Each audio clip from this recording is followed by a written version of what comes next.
Olá, mulheres, boa tarde, graça e paz. Hoje eu vim aqui para dar início ao nosso devocional de mulheres, tá? Nós vamos estar trazendo a cada uma semana uma mulher da Bíblia para estudarmos, para meditarmos sobre tudo o que elas fizeram e aplicarmos, né, na nossa vida. Mas antes de dar início, eu queria orar com você, tá bom? Vamos orar então. Senhor, em nome de Jesus, muito obrigada pela tua santa palavra, Pai. Pai, em nome de Jesus, fala aos nossos corações. Quebra toda a cadeia de mente que não nos faz entender a tua palavra e não nos faz entender o que o Senhor quer para a nossa vida. Nós queremos viver os teus sonhos para a nossa vida, nós queremos viver o teu propósito, Senhor. Então fala conosco, meu Pai. Em nome de Jesus, seja bem-vindo, Espírito Santo, no nosso meio. Amém. Então, hoje nós vamos começar com a história de Abigail. Foi a primeira mulher que Deus colocou no meu coração para falarmos. Ela está descrita lá no livro de 1 Samuel, no capítulo 25, tá? Nós vamos explorar o capítulo todo. E o capítulo ele começa contando a história de Davi, que Davi estava fugindo de Saul quando ele chegou em uma cidade. E na cidade que ele chegou estava em época de festa, e então ele não tinha aonde ficar, não tinha o que comer, e ele chegou com todos aqueles homens, né, que ele andava junto, com todo o seu exército, e ele ficou sabendo que naquela mesma cidade que ele estava, que era a cidade de Carmelo, tinha um fazendeiro tosqueando, um fazendeiro muito rico tosqueando as suas ovelhas ali naquela mesma cidade. E ele percebeu que era o mesmo fazendeiro que ele tinha ajudado há um tempo atrás, né? E a época da tosquia era uma época de generosidade, era um tempo de generosidade. Lá em Israel era tradição quem estava tosqueando as ovelhas serem, né, generosos uns com os outros. E aí ele junta, né, isso a favor dele, do tempo de generosidade, e também ele se lembra que ele ajudou este fazendeiro há um tempo atrás. Ele tomou conta dos pastores e dos rebanhos desse fazendeiro. Ele cuidou dos bens desse fazendeiro e não deixou que nada de mal acontecesse com eles. Então, o que Davi pensou? Nada mais justo do que ele me ajudar agora, né? Vou pedir ajuda agora. Então, Davi convoca 10 homens, 10 soldados dele, e pede para ir falar com ele. O nome desse homem era Nabal. E aí os 10 homens vai falar com ele na maior educação, eles explicam a situação deles, explicam a situação que tinha acontecido, fala que tinha ajudado os pastores deles há um tempo atrás, mas Davi não conhecia esse homem, né? O nome Nabal, ele significa insensato, e esse homem, ele fazia jus ao nome dele. Ele era um insensato, ele foi rude, ignorante, falou que não ia ajudar nada, que era para se virarem, enfim. Os 10 homens voltaram para Davi e contaram o que aconteceu. O que Davi fez, que Davi ficou irado da vida, né? Convocou 400 homens, pegou espadas, pegou tudo e falou, vão em direção à casa dele agora, que a gente vai matar todo mundo agora. Todos do sexo masculino, não vai sobrar nenhum na casa de Nabal. Vamos matar. E aí que entra a nossa protagonista, né? Essa mulher sábia, super sábia, que era Abigail. Abigail era a esposa do Nabal. E quando Abigail fica sabendo, né? Ela fica sabendo do que aconteceu e que Davi está indo ao encontro da casa dela para matar todo mundo, ela ficou sabendo por um servo dela. E a primeira característica que me saltou aos olhos dessa mulher foi que ela tinha um bom relacionamento, né? Mesmo ela sendo rica, mesmo ela sendo a patroa, ela tinha um bom relacionamento com os servos dela, porque senão talvez o servo não fosse falar com ela se ela não tivesse um bom relacionamento, né?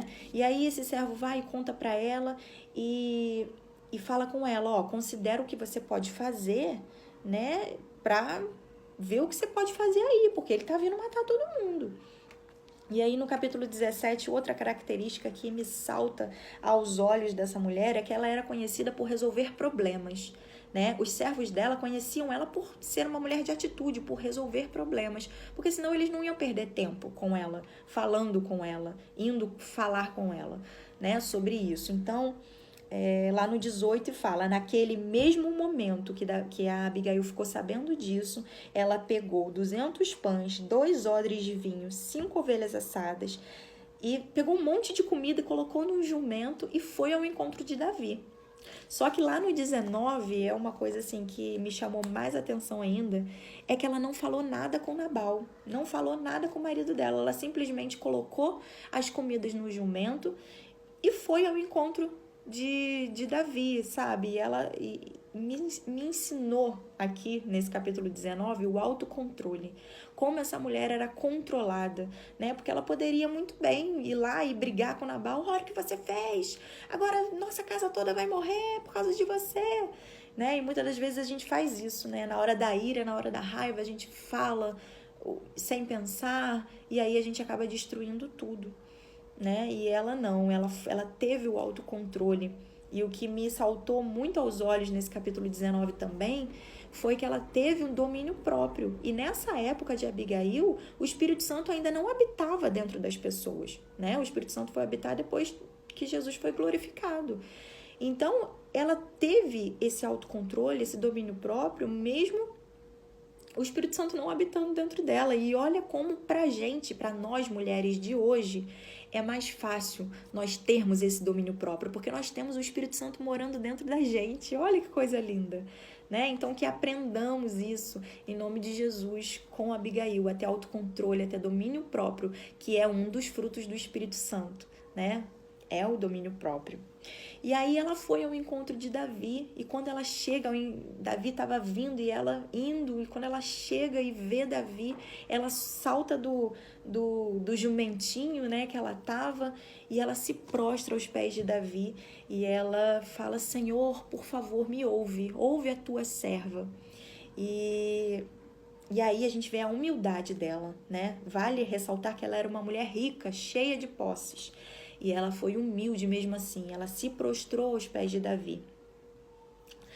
E aí ela falou, né, tentando dissuadir Davi daquilo que ele ia fazer, né? Meu Senhor, me perdoa, por favor, eu não vi que os teus homens foram lá.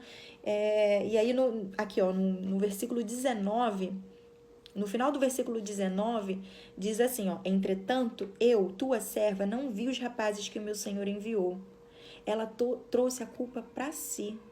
E ela não tinha culpa de nada, né, gente? O homem, o marido dela, que foi um insensato, um grosso, ela não tinha culpa de nada, mas ela trouxe a culpa para ela, para poder reverter aquela situação ali. E eu aprendo muito com isso também, porque muitas das vezes, mesmo quando a gente tem culpa de alguma coisa, a gente tenta culpar o outro, né? E às vezes a gente precisa trazer a culpa pra gente, mesmo a gente não tendo culpa, para poder reverter alguma situação, para poder impedir alguma tragédia, não é mesmo? E aqui ela foi super sábia ao fazer isso. Ela foi humilde, ela trouxe a culpa para ela e ela começou a profetizar sobre a vida de Davi. Sabe, ela aqui no 27, no final do versículo 26, ela profetiza sobre a vida de Davi, que os teus inimigos e todos os que tramam fazer-te mal sejam castigados juntamente com Nabal. E aí ela começa a profetizar e declarar palavras de bênçãos sobre a vida dele, e é incrível. E quando eu li isso, eu lembrei muito de Provérbios 15, né? Também, a história dela me faz lembrar muito de Provérbios 15, que diz assim: a palavra dura suscita a ira, mas a resposta branda desvia o furor. E foi exatamente isso que ela fez. Ela deu uma resposta branda a Davi, que estava cheio de ira, né? E aí ela foi com a humildade dela, foi dando aquela resposta branda a ele e foi tirando aquela ira dele. Ele foi, né, caindo em si. E isso é muito lindo. E aí no 27 eu achei super engraçado isso, porque ela levou comida para ele, né? E quando eu li isso, eu até achei graça, porque o Espírito Santo na hora, né, veio e me falou que quando a gente sente fome, né, gente, o que acalma a gente? É comida. Então ela foi super sábia, levou comida para ele, tava com fome, toma comida, por favor, mas não faça o que você queria fazer. E aí ela começa a profetizar sobre a vida dele, a falar que ele não deveria derramar sangue com as próprias mãos dele, que seria maldição sobre a vida dele se ele fizesse isso. E aí ele foi caindo em si, né? Ele foi ali caindo em si. E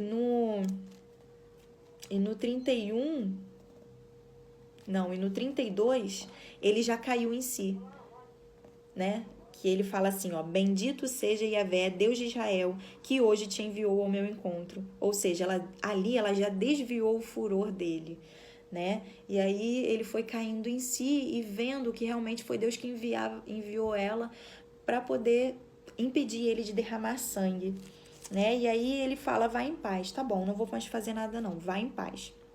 Ele aceita a comida, né? Come e fala para ela ir em paz.